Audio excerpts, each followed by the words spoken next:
कानपुर जिले में पंडित भृगुदत्त नामक एक बड़े जमींदार थे। मुंशी सत्यनारायण उनके कारिंदा थे। वह बड़े स्वामी भक्त और सच्चरित्र मनुष्य थे। लाखों रुपए की तहसील और हजारों मन अनाज का लेन देन उनके हाथ में था, पर कभी उनकी नीयत डावाडोल न होती। उनके सुप्रबंध से रियासत दिनों दिन उन्नति करती जाती थी। ऐसे कर्तव्यपरायण सेवक का जितना सम्मान होना चाहिए उससे अधिक ही होता था। दुख सुख के प्रत्येक अवसर पर पंडित जी उनके साथ बड़ी उदारता से पेश आते। धीरे धीरे मुंशी जी का विश्वास इतना बढ़ा कि पंडित जी ने हिसाब किताब का समझना भी छोड़ दिया। संभव है उनसे आजीवन इसी तरह निभ जाती, पर भावी प्रबल है। प्रयाग में कुंभ लगा तो पंडित जी भी स्नान करने गए। वहां से लौटकर फिर वे घर न आए। मालूम नहीं किसी गड्ढे में फिसल पड़े या कोई जल जंतु उन्हें खींच ले गया। उनका फिर कुछ पता ही न चला। अब मुंशी सत्यनारायण के अधिकार और भी बढ़े। एक हतभागिनी विधवा और 2 छोटे छोटे बच्चों के सिवाय पंडित जी के घर में और कोई न था। अंत्येष्टि क्रिया से निवृत्त होकर एक दिन शोकातुर पंडिताइन ने उन्हें बुलाया और रोकर कहा, लाला, पंडित जी हमें मझधार में छोड़कर सुरपुर को सिधर गए। अब यह नैया तुम ही पार लगाओगे तो लग सकती है। यह सब खेती तुम्हारी लगाई हुई है, इसे तुम्हारे ही ऊपर छोड़ती हूँ।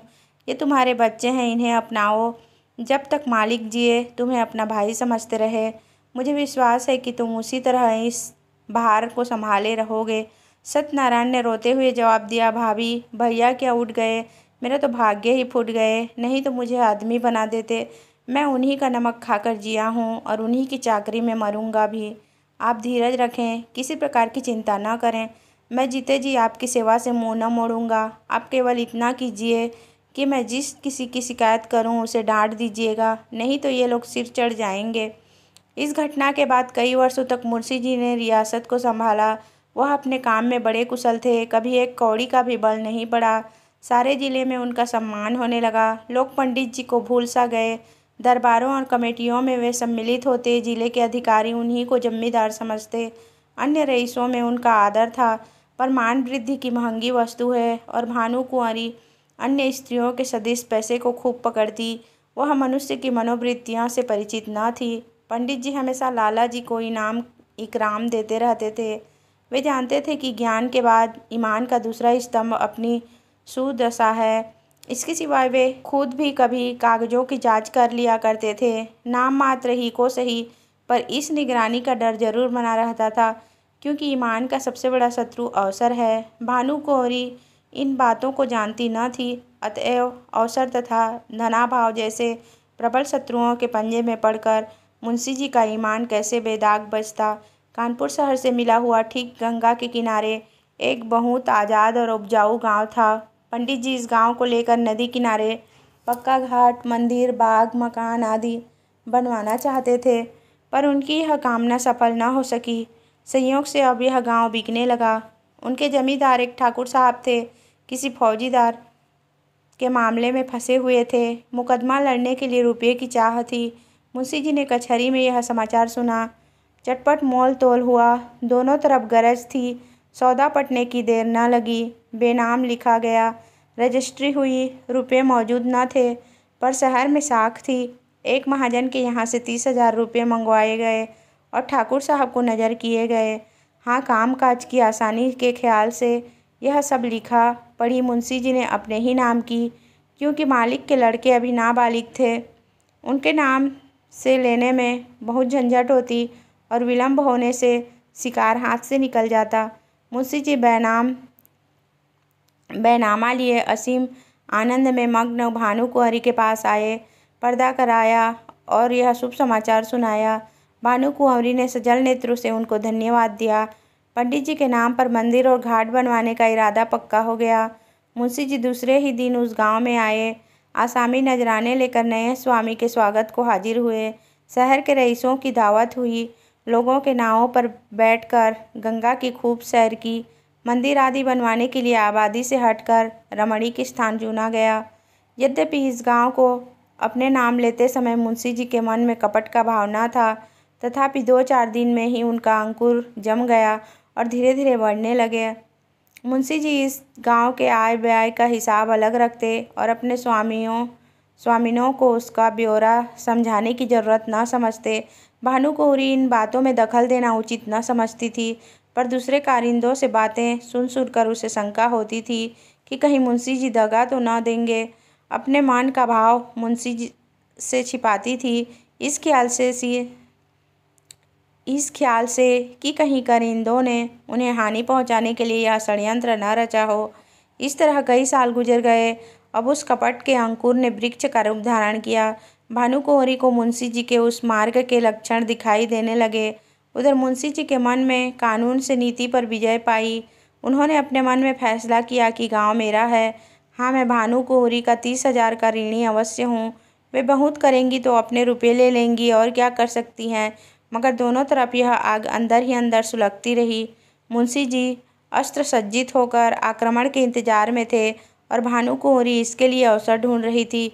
एक दिन उसने साहस करके मुंशी जी को अंदर बुलाया और कहा, लाला जी, बरगदा के मंदिर का काम कब से लगवाइएगा? उसे लिए 8 साल हो गए। अब काम लग जाए तो अच्छा हो। जिंदगी का कौन ठिकाना है, जो काम करना है उसे कर ही डालना चाहिए। इस ढंग से इस विषय को उठाकर भानुकुँवरी ने अपनी चतुराई का अच्छा परिचय दिया। मुंशी जी भी दिल में इसके कायल हो गए। जरा सोच कर बोले, इरादा तो मेरा कई बार हुआ, पर मौके की ज़मीन नहीं मिलती। गंगा तट की ज़मीन आसामियों के जोत में है और वे किसी तरह छोड़ने पर राजी नहीं। भानुकुँवरी, यह बात तो आज मुझे मालूम हुई। 8 साल हुए इस गांव के विषय में आपने कभी भूलकर भी चर्चा नहीं की थी। मालूम नहीं कितनी तहसील है, क्या मुनाफा है, कैसा गांव है, कुछ सीर होती है या नहीं। जो कुछ करते हैं आप ही करते हैं और करेंगे। मुंशी जी संभल उठे। उन्हें मालूम हो गया कि इस चतुर स्त्री से बाजी ले जाना मुश्किल है। गांव लेना ही है तो अब डर क्या। खुल कर बोले, आपको इससे कोई सरोकार न था, इसलिए मैंने व्यर्थ कष्ट देना मुनासिब न समझा। भानुकुँवरी के हृदय में कुठार सा लगा। पर्दे से निकल आई और मुंशी जी की तरफ तेज आंखों से देखकर बोली, आप क्या कहते हैं? आपने गांव मेरे लिए लिया था या अपने लिए? रुपये मैंने दिए या आपने? उस पर जो खर्च पड़ा वह मेरा था या आपका? मेरी समझ में नहीं आता कि आप कैसी बातें करते हैं। मुंशी जी ने सावधानी से जवाब दिया, यह तो आप जानती हैं कि गांव हमारे नाम से बसा हुआ है। रुपया जरूर आपका लगा, पर मैं उनका देनदार हूँ। रहा तहसील वसूल का खर्च, यह सब मैंने अपने पास से दिया है। उसका हिसाब किताब आप व्यय सब रखता गया हूँ। भानुकुँवरी ने क्रोध से कांपते हुए कहा, इस कपट का फल आपको अवश्य मिलेगा। आप इस निर्दयता से मेरे बच्चों का गला नहीं काट सकते। मुझे नहीं मालूम था कि आपके हृदय में छुरी छिपा रखी है, नहीं तो यह नौबत ही क्यों आती। खैर, अब से मेरी रोकड़ और बही खाता आप कुछ न छुएं। मेरा जो कुछ होगा ले लूँगी। जाइए, एकांत में बैठकर सोचिए। पाप से किसी का भला नहीं होता। तुम समझते होगे कि बालक अनाथ है, इसकी संपत्ति हजम कर लूँगा। इस भूल में न रहना, मैं तुम्हारे घर की ईंट तक बिकवा लूँगी। यह कहकर भानुकुँवरी फिर पर्दे की आड़ में आ बैठी और रोने लगी। स्त्रियां कोर्ट के पास किसी न किसी बहाने रोया करती हैं। लाला साहब को कोई जवाब न सूझा। यहाँ से उठ आए और दफ्तर जाकर कागज़ उलट पलट करने लगे, पर भानुकुँवरी भी उनके पीछे पीछे दफ्तर में पहुँची और डांट कर बोली, मेरा कोई कागज़ मत छूना, नहीं तो बुरा होगा। तुम विषैले सांप हो, मैं तुम्हारा मुँह नहीं देखना चाहती। मुंशी जी कागजों में कुछ काट छाँट करना चाहते थे, पर विवश हो गए। खजाने की कुंजी निकाल कर फेंक दी, बही खाते पटक दिए, किवाड़ धड़ाके से बंद किया और हवा की तरह सन्न से निकल गए। कपट में हाथ तो डाला, पर कपट मंत्र न जाना। दूसरे कारिंदा ने यह कैफियत सुनी तो फूले न समाये। मुंशी जी के सामने उनकी दाल न गलने पाती। भानुकुँवरी के पास आकर वे आग पर तेल छिड़कने लगे। सब लोग इस विषय में सहमत थे कि मुंशी सत्यनारायण ने विश्वासघात किया है। मालिक का नमक उनकी हड्डियों से फूट फूट कर निकलेगा। दोनों ओर से मुकदमेबाजी की तैयारियां होने लगी। एक तरफ न्याय का शरीर था, दूसरी ओर न्याय की आत्मा। प्रकृति का पुरुष से लड़ने का साहस हुआ। भानुकुँवरी ने लाला छक्कन लाल से पूछा, हमारा वकील कौन है? छक्कन लाल ने इधर उधर झांक कर कहा, वकील तो सेठ जी हैं, पर सत्यनारायण ने उन्हें पहले गांठ रखा होगा। इस मुकदमे के लिए बड़े होशियार वकील की ज़रूरत है। मेहरा बाबू की आजकल खूब चल रही है। हाकिम की कलम पकड़ लेते हैं, बोलते हैं तो जैसे मोटर कार छूट जाती है सरकार। और क्या कहें, कई आदमियों को फांसी से उतार लिया है। उनके सामने कोई वकील जबान तो खोल नहीं सकता। सरकार कहे तो वही कर लिया जाए। छक्कनलाल की अत्युक्ति से संदेह पैदा कर लिया। भानुकुँवरी ने कहा, नहीं, पहले सेठ जी से पूछ लिया जाए, उसके बाद देखा जाएगा। आप जाइए, उन्हें बुला लाइए। छक्कनलाल अपनी तकदीर को ठोकते हुए सेठ जी के पास गए। सेठ जी पंडित भृगुदत्त के जीवन काल से ही उनका कानून संबंधी काम किया करते थे। मुकदमे का हाल सुना तो सन्नाटे में आ गए। सत्यनारायण को यह बड़ा नेक नियत आदमी समझते थे।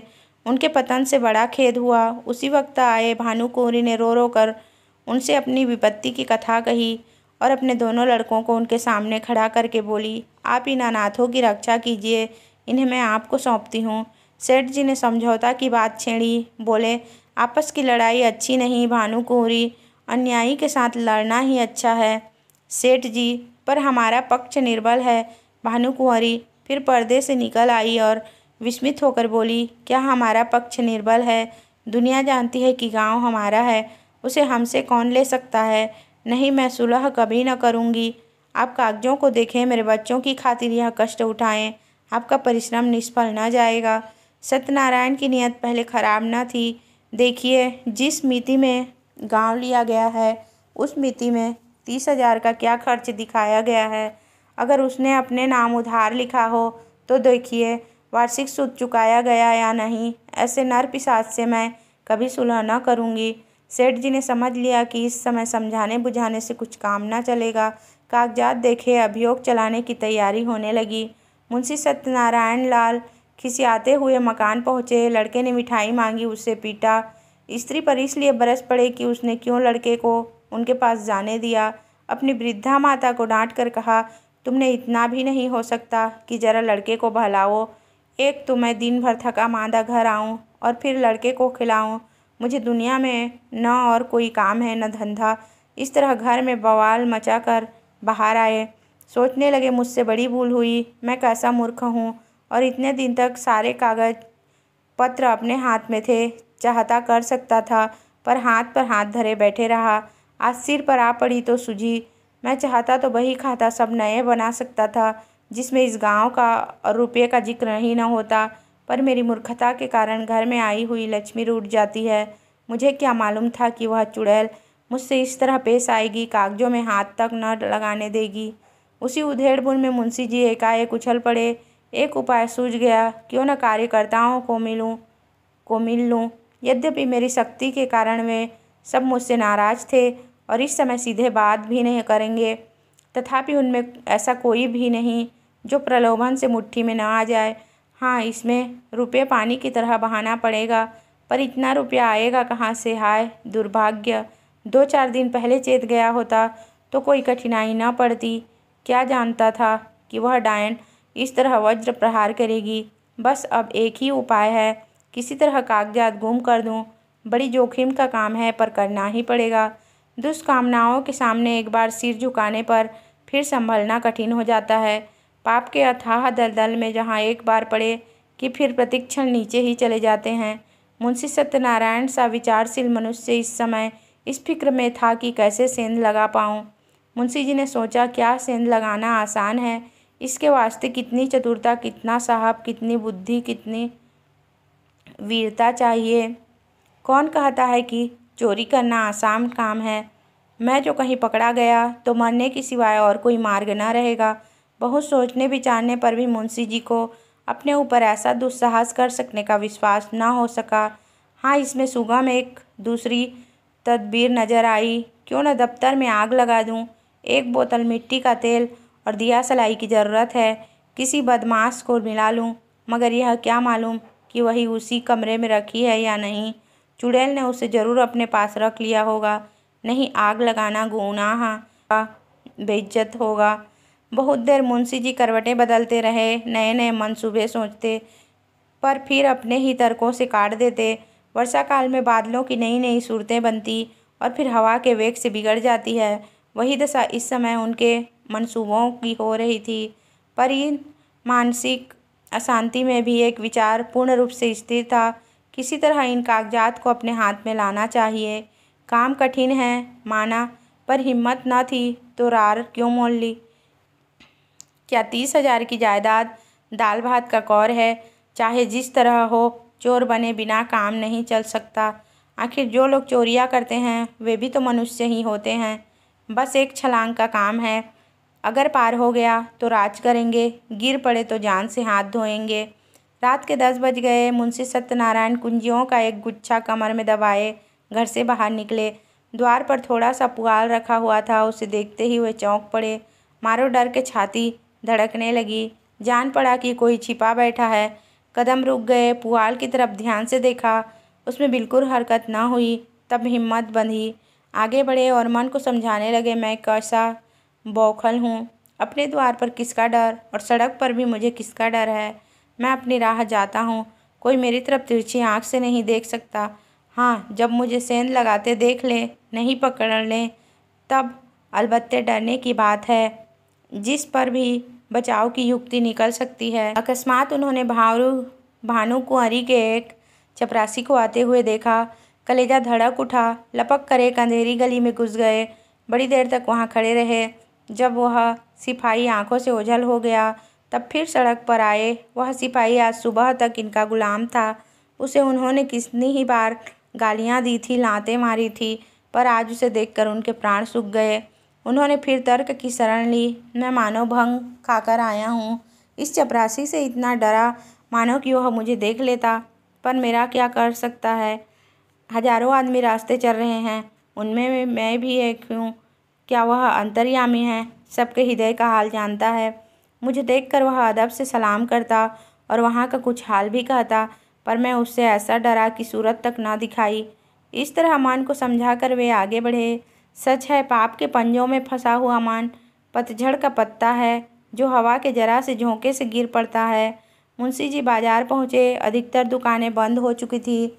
उनमें सांड और गायें बैठी हुई जुगाली कर रही थी। केवल हलवाइयों की दुकानें खुली थी और कहीं कहीं गजरे वाले हार की हाँक लगाते फिरते थे। सब हलवाई मुंशी जी को पहचानते थे, अतएव मुंशी जी ने सिर झुका लिया, कुछ चाल बदली और लपकते हुए चले। एकाएक उन्हें एक बग्घी आती दिखाई दी। यह सेठ बल्लभदास सवकील की बग्घी थी। इसमें बैठकर हजारों बार सेठ जी के साथ कचहरी गए थे, पर आज वह बग्घी कालदेव के समान भयंकर मालूम हुई। फौरन एक खाली दुकान पर चढ़ गए। वहाँ विश्राम करने वाले सांड ने समझा वे मुझे पदच्युत करने आए हैं। माथा झुकाए फुंकारता हुआ उठ बैठा, पर इसी बीच में बग्घी निकल गई और मुंशी जी की जान में जान आई। अब कि उन्होंने तर्क का आश्रय न लिया, समझ गए कि इस समय इससे कोई लाभ नहीं। खैरियत यह हुई कि वकील ने नहीं देखा नहीं। यह एक घाघ है, मेरे चेहरे से ताड़ जाता।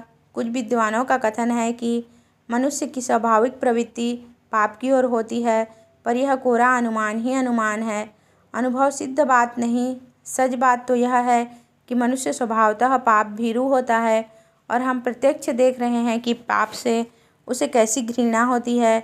एक फलांग आगे चलकर मुंशी जी को एक गली मिली। वह भानुकुँवरी के घर का एक रास्ता था। धुंधली सी लालटेन जल रही थी, जैसे मुंशी जी ने अनुमान किया था। पहरेदार का पता न था। अस्तबल में चमारों के यहाँ नाच हो रहा था। कई चमरीनें बनाव श्रृंगार करके नाच रही थीं। चमार मृदंग बजा बजा कर गाते थे, नाही धरे श्याम घेरी आए बदरा, सोवत रहे ऊँ सपन एक देखऊँ रामा, खुली गई नींद ढरक गए कजरा, नाही घरे श्याम घेरी आए बदरा। दोनों पहरेदार वही तमाशा देख रहे थे।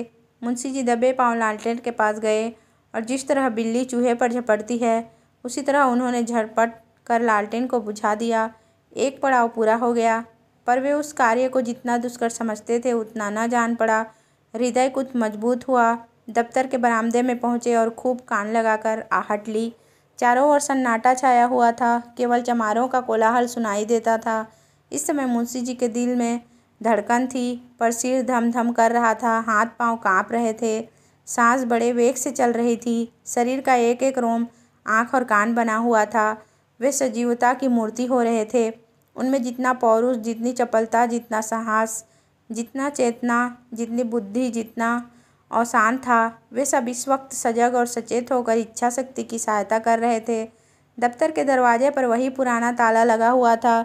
इसकी कुंजी आज बहुत तलाश करके वे बाजार से लाए थे। ताला खुल गया। किवाड़ों ने बहुत दबी जबान से प्रतिरोध किया। इस पर किसी ने ध्यान न दिया। मुंशी जी दफ्तर में दाखिल हुए। भीतर चिराग जल रहा था। मुंशी जी को देखकर उसने एक दफे सिर हिलाया, मानो उन्हें भीतर आने से रोका। मुंशी जी के पैर थर थर काँप रहे थे। एड़ियाँ जमीन से उछल पड़ती थी। पाप का बोझ उन्हें असहा था। पल भर में मुंशी जी ने बहियों को उल्टा पलटा। लिखावट उनकी आंखों में तैर रही थी। इतना अवकाश कहाँ था कि जरूरी कागजात छांट लेते। उन्होंने सारी बहियों को समेट कर एक गट्ठर बनाया और सिर पर रखकर तीर के समान कमरे के बाहर निकल आए। उस पाप की गठरी को लादे हुए वह अंधेरी गली से गायब हो गए। तंग अंधेरी दुर्गंधपूर्ण कीचड़ से भरी हुई गलियों में वे नंगे पांव स्वार्थ, लोभ और कपट का बोझ लिए चले जाते थे, मानो पापमय आत्मा नरक की गलियों में बही जाती थी। बहुत दूर तक भटकने के बाद वे गंगा किनारे पहुँचे। जिस तरह कलुषित हृदयों में कहीं कहीं धर्म का धुंधला प्रकाश रहता है, उसी तरह नदी की काली सतह पर तारे झिलमिला रहे थे। तट पर कई साधु धुनी जमाए पड़े थे। ज्ञान की ज्वाला मन की जगह बाहर दहक रही थी। मुंशी ने अपना गड्ढर उतारा और चादर से खूब मजबूत बांधकर बलपूर्वक नदी में फेंक दिया। सोती हुई लहरों में कुछ हलचल हुई और फिर सन्नाटा हो गया। मुंशी सत्यनारायण लाल के घर 2 स्त्रियां थीं, माता और पत्नी। वे दोनों अशिक्षित थीं। 30 पर भी मुंशी जी को गंगा में डूब मरने या कहीं भाग जाने की ज़रूरत न होती थी। न वे बाणी पहनती थी, न मोजे जूते, न हारमोनियम पर गा सकती थीं। यहाँ तक कि उन्हें साबुन लगाना भी न आता था। हेयर पिन, ब्रूचेज, जैकेट आदि परम आवश्यक चीज़ों का तो नाम ही नहीं सुना था। बहू में आत्मसम्मान जरा भी नहीं था, न सास में आत्मगौरव का जोश। बहू अब तक गुड़कियाँ भीगी बिल्ली की तरह सह लेती थी। हाँ, मूर्ख सास को बच्चे के नहलाने धुलाने, यहाँ तक कि घर में झाड़ू देने से भी घृणा न थी। हाँ, ज्ञान अंधे बहू स्त्री क्या कहती थी, मिट्टी का लोंदा थी। 1 पैसे की ज़रूरत होती तो सास से मांगती। सारांश यह कि दोनों स्त्रियां अपने अधिकारों से बेखबर अंधकार में पड़ी हुई पशुवत जीवन व्यतीत करती थीं। ऐसी फूहड़ थीं कि रोटियां भी अपने हाथों से बना लेती थीं। कंजूसी के मारे दाल मोठ समोसे कभी बाजार से न मंगाती। आगरे वाले की दुकान की चीज़ें खाई होती तो उनका मज़ा जानती। बुढ़िया खूसट दवा दर्पण भी जानती थी। बैठी बैठी घास पात कूटा करती। मुंशी जी ने माँ के पास जाकर कहा, अम्मा अब क्या होगा? भानुकुँवरी ने मुझे जवाब दे दिया। माता ने घबरा कर पूछा, जवाब दे दिया? मुंशी, हाँ बिल्कुल बेकसूर। माता, क्या बात हुई? भानुकुँवरी का मिजाज तो ऐसा न था। मुंशी, बात कुछ नहीं थी। मैंने अपने नाम से जो गांव लिया था उसे मैंने अपने अधिकार में कर लिया। कल मुझसे और उनसे साफ साफ बातें हुई। मैंने कह दिया कि गांव मेरा है, मैंने अपने नाम से लिया है, उसमें तुम्हारा कोई इजारा नहीं। बस बिगड़ गई, जो मुँह में आया बकती रही। उसी वक्त मुझे निकाल दिया और धमका कर कहा, मैं तुमसे लड़कर अपना गांव ले लूँगी। अब आज ही उनकी तरफ से मेरे ऊपर मुकदमा दायर होगा। मगर इससे होता क्या है? गांव मेरा है, उस पर मेरा कब्जा है। 1 नहीं 1000 मुकदमे चलाएं, डिग्री मेरी ही होगी। माता ने बहू की तरफ मर्मांतक दृष्टि से देखा और बोली, क्यों भैया, वह गांव लिया तो था तुमने उन्हीं के रुपये से और उन्हीं के वास्ते। मुंशी, लिया था तब लिया था। अब मुझसे ऐसा आबाद और मालदार गांव नहीं छोड़ा जाता। वह मेरा कुछ नहीं कर सकती, मुझसे अपना रुपया भी नहीं ले सकती। 150 गांव तो है, तब भी हवस नहीं मानती। माना बेटा, किसी के धन ज़्यादा होता है तो वह उसे फेंक थोड़े ही देता है। तुमने अपनी नीयत बिगाड़ी, यह अच्छा काम नहीं किया। दुनिया तुम्हें क्या कहेगी, और दुनिया चाहे कहे या ना कहे, तुमको भला ऐसा करना चाहिए कि जिसकी गोद में इतने दिन पले, जिसका इतने दिनों तक नमक खाया, अब उसी से दगा करो। नारायण ने तुम्हें क्या नहीं दिया? मज़े से खाते हो, पहनते हो। घर में नारायण का दिया 4 पैसा है, बाल बच्चे हैं, और क्या चाहिए? मेरा कहना मानो, इस कलंक का टीका अपने माथे न लगाओ। यह अपजस मत लो। बरकत अपनी कमाई में होती है, हराम की कौड़ी कभी नहीं फलती। मुंशी, ओह, ऐसी बातें बहुत सुन चुका हूँ। दुनिया उन पर चलने लगे जो तो सारे काम बंद हो जाएं। मैंने इतने दिनों इनकी सेवा की, मेरे ही बदौलत ऐसे ऐसे 4-5 गांव बढ़ गए। जब तक पंडित जी थे मेरी नीयत का मान था, मुझे आँख में धूल डालने की ज़रूरत न थी। वे आप ही मेरी खातिर कर दिया करते थे। उन्हें मरे 8 साल हो गए, मगर मुसम्मात के एक बीड़े पान की कसम खाता हूँ, मेरी जात से उनको हज़ारों रुपये मासिक की बचत होती थी। क्या उनको इतनी भी समझ न थी कि यह बेचारा जो इतनी ईमानदारी से मेरी काम करता है, इस नफ़े में कुछ उसे भी मिलना चाहिए। यह कह कर न दो, इनाम कह कर दो, किसी तरह दो तो। मगर वे तो समझती थी कि मैंने इसे 20 रुपये महीने पर मोल ले लिया है। मैंने 8 साल तक सब किया, अब क्या इसी 20 रुपये में गुलामी करता रहूं और अपने बच्चों को दूसरों का मुंह ताकने के लिए छोड़ जाऊं? अब मुझे यह अवसर मिला है, इसे क्यों छोड़ूं? जमींदारी की लालसा लिए हुए क्यों मरूं? जब तक जीऊँगा खुद खाऊँगा, मेरे पीछे बच्चे चैन उड़ाएंगे। खाऊँगा, मेरे पीछे मेरे बच्चे चैन उड़ाएंगे। माता की आंखों में आंसू भर आए। बोली, बेटा, मैंने तुम्हारे मुंह से ऐसी बातें कभी नहीं सुनी थी। तुम्हें क्या हो गया है? तुम्हारे आगे बाल बच्चे हैं, आग में हाथ न डालो। बहू ने सास की ओर देखकर कहा, हमको ऐसा धन ना चाहिए, हम अपनी दाल रोटी में मगन हैं। मुंशी, अच्छी बात है, तुम लोग रोटी दाल खाना, गाढ़ा पहनना, मुझे अब हलवे पूरी की इच्छा है। माता, यह अधर्म मुझसे न देखा जाएगा, मैं गंगा में डूब मरूंगी। पत्नी, तुम्हें यह सब कांटा बोना है तो मुझे मायके पहुंचा दो, मैं अपने बच्चों को लेकर इस घर में न रहूंगी। मुंशी ने झुंझला कर कहा, तुम लोगों की बुद्धि तो भांग खा गई है। लाखों सरकारी नौकर रात दिन दूसरों का गला दबा दबा कर रिश्वत लेते हैं और चैन करते हैं।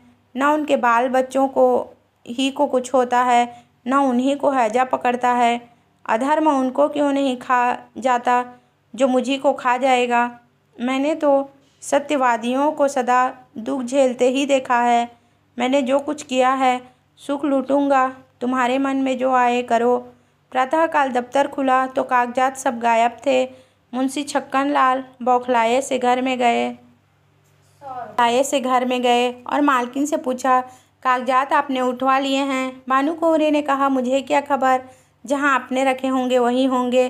फिर सारे घर में खलबली पड़ गई, पहरेदारों पर मार पड़ने लगी। भानुकुँवरी को तुरंत मुंशी सत्यनारायण पर संदेह हुआ, मगर उनकी समझ में छक्कन लाल की सहायता के बिना यह काम होना असंभव था। पुलिस में रपट हुई, एक ओझा नाम निकालने के लिए बुलाया गया। मौलवी साहब ने कुर्रा फेंका। ओझा ने बताया, यह किसी पुराने बैरी का काम है। मौलवी साहब ने फरमाया, किसी घर के भेदिये ने यह हरकत की है। शाम तक यह दौड़ धूप रही। फिर यह सलाह होने लगी कि इन कागजातों के बगैर मुकदमा कैसे चले। पक्ष तो पहले से ही निर्बल था, जो कुछ बल था वह इसी बही खाते का था। अब तो सबूत भी हाथ से गए, दावे में कुछ जान ही न रही। मगर भानुकुँवरी ने कहा, बला से हार जाएंगे, हमारी चीज़ कोई छीन ले तो हमारा धर्म है कि उसे यथाशक्ति लड़ें। हार कर बैठना कायरों का काम है। सेठ जी वकील को इस दुर्घटना का समाचार मिला तो उन्होंने भी यही कहा कि अब दावे में जरा भी जान नहीं है, केवल अनुमान और तर्क का भरोसा है। अदालत ने माना तो माना, नहीं तो हार माननी पड़ेगी। पर भानुकुँवरी ने एक न मानी। लखनऊ और इलाहाबाद से 2 होशियार बैरिस्टर बुलाए। मुकदमा शुरू हो गया। सारे शहर में इस मुकदमे की धूम थी। कितनी ही रईसों ने भानुकुँवरी ने साथी बनाया था। मुकदमा शुरू होने के समय हजारों आदमियों की भीड़ हो जाती थी। लोगों के इस खिंचाव का मुख्य कारण यह था कि भानुकुँवरी एक पर्दे की आड़ में बैठी हुई अदालत की कार्रवाई देखा करती थी, क्योंकि उसे अब अपने नौकरों पर जरा भी विश्वास न था। वादी बैरिस्टर ने एक बड़ी मार्मिक वक्तृता दी। उसने सत्यनारायण की पूर्वावस्था का खूब अच्छा चित्र खींचा। उसने दिखलाया कि वे कैसे स्वामी भक्त, कैसे कार्यकुशल, कैसे कर्मशील थे और स्वर्गवासी पंडित भृगुदत्त का उस पर पूर्ण विश्वास हो जाना किस तरह स्वाभाविक था। इसके बाद उसने सिद्ध किया कि मुंशी सत्यनारायण की आर्थिक व्यवस्था कभी ऐसे न थी कि वे इतना धन संचय करते। अंत में उसने मुंशी जी की स्वार्थपरता, कूटनीति, निर्दयता और विश्वासघातक का ऐसा दृढ़ोत्पादक चित्र खींचा कि लोग मुंशी जी को गालियां देने लगे। इसके साथ ही उसने पंडित जी के अनाथ बालकों की दशा का बड़ा करुणोत्पादक वर्णन किया। कैसे शोक और लज्जा की बात है कि ऐसा चरित्रवान, ऐसा नीति कुशल मनुष्य इतना गिर जाए कि अपने स्वामी के अनाथ बालकों की गर्दन पर छुरी चलाने पर संकोच न करे। मानव पतन का ऐसा करुण, ऐसा हृदय विदारक उदाहरण मिलना कठिन है।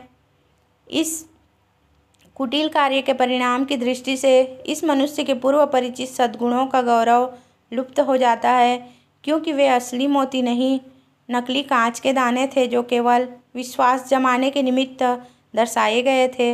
वह केवल सुंदर जाल था जो एक सरल हृदय और छल छंद से दूर रहने वाले रईस को फंसाने के लिए फैलाया गया था। इस नर पशु का अंतःकरण कितना अंधकारमय, कितना कपटपूर्ण, कितना कठोर है, और इसकी दुष्टता कितनी घोर, कितनी अपावन है। अपने शत्रु के साथ दया करना एक बार तो क्षम्य है, मगर इस मलिन हृदय मनुष्य ने उन बेकसों के साथ दगा दिया है जिन पर मानव स्वभाव के अनुसार दया करना उचित है। आज हमारे पास बही खाते मौजूद होते, अदालत पर सत्यनारायण की सत्यता स्पष्ट रूप से प्रकट हो जाती, पर मुंशी जी के बर्खास्त होते ही दफ्तर से उनका लुप्त हो जाना भी अदालत के लिए एक बड़ा सबूत है। शहर में कई रईसों ने गवाही दी, पर सुनी सुनाई बातें जिरह में उखड़ गई। दूसरे दिन फिर मुकदमा पेश हुआ। प्रतिवादी के वकील ने अपनी वक्तृता शुरू की। उसमें गंभीर विचारों की अपेक्षा हास्य का आधिक्य था। यह एक विलक्षण न्याय सिद्धांत है कि किसी धनाढ्य मनुष्य का नौकर जो कुछ खरीदे वह उसके स्वामी की चीज़ समझी जाए। इस सिद्धांत के अनुसार हमारी गवर्नमेंट को अपने कर्मचारियों की सारी संपत्ति पर कब्जा कर लेना चाहिए। यह स्वीकार करने में हमको कोई आपत्ति नहीं कि हम इतने रुपयों का प्रबंध न कर सकते थे और यह धन हमने स्वामी ही से ऋण लिया, पर हमसे ऋण चुकाने का कोई तकाजा न करके वह जायदाद ही मांगी जाती है। यदि हिसाब के कागजात दिखाए जाएं तो वे बात साफ बता देंगे कि मैं सारा ऋण दे चुका। हमारे मित्र ने कहा कि ऐसी अवस्था में बहियों का गुम हो जाना भी अदालत के लिए एक सबूत होना चाहिए। मैं भी उनकी नियुक्ति का समर्थन करता हूँ। यदि मैं आपसे ऋण लेकर अपना विवाह करूँ तो क्या मुझसे मेरी नवविवाहिता वधू को छीन लेंगे? हमारे सुयोग्य मित्र ने हमारे ऊपर अनाथों के साथ दगा करने का दोष लगाया है। अगर मुंशी सत्यनारायण की नीयत खराब होती तो उनके लिए सबसे अच्छा अवसर वह था जब पंडित भृगुदत्त का स्वर्गवास हुआ था। इतने विलंब की क्या जरूरत थी?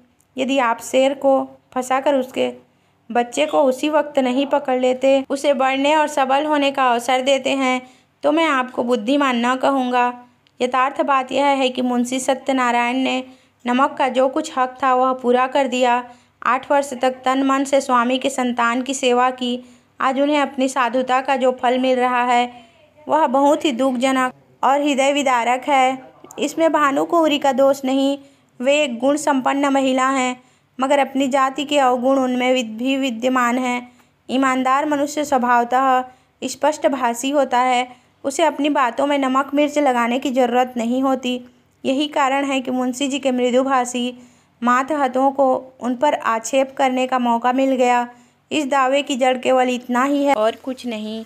भानुकुँवरी यहाँ उपस्थित हैं। क्या वे कह सकती हैं कि इस 8 वर्ष की मुद्दत में कभी इस गांव का जिक्र उनके सामने आया? कभी उनके हानि लाभ आय व्यय लेन देन की चर्चा उनसे की गई? मान लीजिए कि मैं गवर्नमेंट का मुलाजिम हूँ। यदि मैं आज दफ्तर में आकर अपनी पत्नी के आय व्यय और अपने टहलुओं के टैक्स का पचड़ा गाने लगूं तो शायद मुझे शीघ्र ही अपने पद से पृथक होना पड़े और संभव है कुछ दिनों तक बरेली की अतिथिशाला में भी रखा जाऊं। जिस गांव से भानुकुँवरी को सरोकार न था उसकी चर्चा उनसे क्यों की जाती? इसके बाद बहुत से गवाह पेश हुए जिनमें अधिकांश आसपास के देहातों के जमींदार थे। उन्होंने बयान किया कि हमने मुंशी सत्यनारायण असामियों को दस्तखती रसीदें और अपने नाम से खजाने में रुपया दाखिल करते देखा है। इतने में संध्या हो गई। अदालत ने 1 सप्ताह में फैसला सुनाने का हुक्म दिया। सत्यनारायण अब अपनी जीत में कोई संदेह न था। वादी पक्ष के गवाह भी उकड़ गए थे और बहस भी सबूत से खाली थी। अब इनकी गिनती भी जमींदारों में होगी और संभव है यह कुछ दिनों में रईस कहलाने लगेंगे। पर किसी न किसी कारण से अब शहर के गणमान्य पुरुषों से आंखें मिलाते शर्माते थे। उन्हें देखते ही उनका सिर नीचा हो जाता था। वह मन में डरते थे कि वे लोग कहीं इस विषय पर कुछ पूछताछ न कर बैठें। वह बाजार में निकलते तो दुकानदारों में कुछ कानाफूसी होने लगती और उन लोग उन्हें तिरछी दृष्टि से देखने लगते। अब तक लोग उन्हें विवेकशील और सच्चरित्र मनुष्य समझते। शहर के धनी मानी उन्हें इज्जत की निगाह से देखते और उनका बड़ा आदर करते थे। यद्यपि मुंशी जी को अब तक इनसे टेढ़ी तिरछी सुनने का संयोग न पड़ा था, तथापि उनका मन कहता था कि सच्ची बात किसी से छिपी नहीं है। चाहे अदालत से उनकी जीत हो जाए, पर उनकी साख अब जाती रही। अब उन्हें लोग स्वार्थी, कपटी और दगाबाज समझेंगे। दूसरों की बात तो अलग रही, स्वयं उनके घरवाले उनकी उपेक्षा करते थे। बूढ़ी माता ने 3 दिन से मुंह में पानी नहीं डाला। स्त्री बार बार हाथ जोड़कर कहती थी कि अपने प्यारे बालकों पर दया करो, बुरे काम का फल कभी अच्छा नहीं होता। नहीं तो पहले मुझी को विष खिला दो। जिस दिन फैसला सुनाया जाने वाला था, प्रातःकाल एक कुंजड़िन तरकारियाँ लेकर आई और मुंशियाइन से बोली, बहू जी, हमने बाजार में एक बात सुनी है, बुरा न मानो तो कहूँ। जिसको देखो उसके मुंह से यही बात निकलती है कि लाला बाबू ने जालसाजी से पंडिताइन का कोई हल्का ले लिया। हमें तो इस पर यकीन नहीं आता। लाला बाबू ने न संभाला होता तो अब की तक पंडिताइन का कहीं पता न लगता, एक अंगुल ज़मीन न बचती। इन्हीं में एक सरदार था कि सबको संभाल लिया। अब तो क्या, अब उन्हीं के साथ वर्दी करेंगे। अरे बहू, कोई कुछ साथ लाया है कि लेके जाएगा? यही नेकबदी रह जाती है। बुरे का फल बुरा होता है। आदमी न देखे पर अल्लाह सब कुछ देखता है। बहू जी पर घड़ों पानी पड़ गया। जी चाहता था कि धरती फट जाती तो उसमें समा जाती। स्त्रियां स्वभावतः लज्जावती होती हैं, उनमें आत्माभिमान की मात्रा अधिक होती है। निंदा अपमान उसे सहन नहीं हो सकता है। सिर झुकाए हुए बोली, बुआ, मैं इन बातों को क्या जानूं? मैंने तो आज ही तुम्हारे मुँह से सुनी है। कौन सी तरकारियाँ हैं? मुंशी सत्यनारायण अपने कमरे में लेटे हुए कुंजड़िन की बातें सुन रहे थे। उसके चले जाने के बाद आकर स्त्री से पूछने लगे, यह शैतान की खाला क्या कह रही थी? स्त्री ने पति की ओर से मुंह फेर लिया और ज़मीन की ओर ताकते हुए बोली, क्या तुमने नहीं सुना? तुम्हारा गुणगान कर रही थी। तुम्हारे पीछे देखो, किस किस के मुँह से ये बातें सुननी पड़ती है और किस किस से मुँह छिपाना पड़ता है। मुंशी जी अपने कमरे में लौट आए। स्त्री को कुछ उत्तर नहीं दिया। आत्मा लज्जा से परास्त हो गई। जो मनुष्य सदैव सर्वसम्मानित रहा हो, जो सदा आत्माभिमान से सिर उठाकर चलता रहा हो, जिसकी सुकृति की सारे शहर में चर्चा होती हो, वह कभी सर्वथा लज्जा शून्य नहीं हो सकता।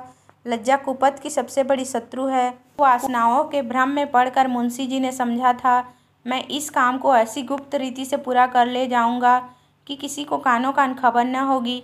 पर उनका यह मनोरथ सिद्ध न हुआ। बाधाएं आ खड़ी हुई। उनके हटने में उन्हें बड़े दुस्साहस से काम लेना पड़ा, पर यह भी उन्होंने लज्जा से बचने के निमित्त किया, जिसमें यह कोई न कहे कि अपनी स्वामिन को धोखा दिया। इतना यत्न करने पर भी निंदा से न बच सके। बाजार का सौदा बेचने वालियाँ भी अब अपमान करती हैं। कुवासनाओं से दबी हुई लज्जा शक्ति इस कड़ी चोट को सहन न कर सकी। मुंशी जी सोचने लगे, अब मुझे धन संपत्ति मिल जाएगी, ऐश्वर्यवान हो जाऊंगा, परंतु निंदा से मेरा पीछा न छूटेगा। अदालत का फैसला मुझे लोक निंदा से न बचा सकेगा। ऐश्वर्य का फल क्या है? मान और मर्यादा। उससे हाथ धो बैठा तो ऐश्वर्य को लेकर क्या करूँगा? चित्त की शक्ति खोकर, लोक लज्जा सहकार, जन समुदाय में नीच बनकर और अपने घर में कलह का बीज बोकर यह संपत्ति मेरे किस काम आएगी? और यदि वास्तव में कोई न्याय शक्ति हो और वह मुझे इस कुकृत्य का दंड दे, तो मेरे सिवा मुख में कालिक लगाकर निकल जाने के और कोई मार्ग न रहेगा। सत्यवादी मनुष्य पर कोई विपत्ति पड़ती है तो लोग उनके साथ सहानुभूति करते हैं। दुष्टों की विपत्ति लोगों के लिए व्यंग की सामग्री बन जाती है। उस अवस्था में ईश्वर अन्यायी ठहराया जाता है, मगर दुष्टों की विपत्ति ईश्वर के न्याय को सिद्ध करती है। परमात्मन, इस दुर्दशा से किसी तरह मेरा उद्धार करो। क्यों न जाकर मैं भानुकुँवरी के पैरों में गिर पड़ूं और विनय करूं कि यह मुकदमा उठा लो। शोक, पहले यह बात मुझे क्यों न सूझी? अगर कल तक मैं उसके पास चला गया होता तो बात बन जाती, पर अब क्या हो सकता है, आज तो फैसला सुनाया जाएगा। मुंशी जी देर तक इसी विचार में पड़े रहे, पर कुछ निश्चय न कर सके कि क्या करें। भानुकुँवरी को भी विश्वास हो गया कि अब गांव हाथ से गया। बेचारी हाथ मल कर रह गई। रात भर उसे नींद न आई। रह रह कर मुंशी सत्यनारायण पर क्रोध आता था। हाय पापी, ढोल बजाकर मेरा 50,000 का माल लिए जाता है और मैं कुछ नहीं कर सकती। आजकल के न्याय करने वाले बिल्कुल आँख के अंधे हैं। जिस बात को सारी दुनिया जानती है उसमें भी उनकी दृष्टि नहीं पहुँचती। बस दूसरों को आँखों से देखते हैं। कोरे कागजों के गुलाम हैं। न्याय वह है जो दूध का दूध पानी का पानी कर दे, यह नहीं कि खुद ही कागजों के धोखे में आ जाए, खुद ही पाखंडियों के जाल में फंस जाए। इसी से तो ऐसी छली कपटी दगाबाज और दुरात्माओं का साहस बढ़ गया है। खैर गांव जाता है तो जाए, लेकिन सत्यनारायण तुम शहर में कहीं मुंह दिखाने के लायक भी न रहे। इस ख्याल से भानुकुँवरी को कुछ शांति हुई। शत्रु की हानि मनुष्य को अपने लाभ से अभी अधिक प्रिय होती है। मानव स्वभाव ही कुछ ऐसा है। तुम हमारा एक गांव ले गए, नारायण चाहेंगे तो तुम भी इससे सुख न पाओगे। तुम आप नरक की आग में जलोगे। तुम्हारे घर में कोई दिया जलाने वाला न रह जाएगा। फैसले का दिन आ गया। आज इजलास में बड़ी भीड़ थी। ऐसे ऐसे महानुभाव उपस्थित थे जो बगुलों की तरह अफसरों की बधाई और विदाई के अवसरों में ही नजर आया करते हैं। वकीलों और मुख्तारों की पलटन भी जमा थी। नियत समय पर जज साहब ने इजलास सुशोभित किया। विस्तृत न्याय भवन में सन्नाटा छा गया। हल मद ने संदूक से तजवीज़ निकाली। लोग उत्सुक होकर एक एक कदम और आगे खिसक गए। जज ने फैसला सुनाया। मुद्दई का दावा खारिज। दोनों पक्ष अपना अपना खर्च सह लें। यद्यपि फैसला लोगों के अनुमान के अनुसार ही था, तथापि जज के मुँह से उसे सुनकर लोगों में हलचल सी मच गई। उदासीन भाव से फैसले पर आलोचनाएं करते हुए लोग धीरे धीरे कमरे से निकलने लगे। एकाएक भानुकुँवरी घूंघट निकाले इजलास पर आकर खड़ी हो गई। जाने वाले लौट पड़े। जो बाहर निकल गए थे दौड़ कर आ गए और कौतूहलपूर्वक भानुकुँवरी की तरफ ताकने लगे। भानुकुँवरी ने कंपित स्वर में जज से कहा, सरकार यदि हुक्म दें तो मैं मुंशी जी से कुछ पूछूं। यद्यपि यह बात नियम के विरुद्ध थी, तथापि जज ने दयापूर्वक आज्ञा दे दी।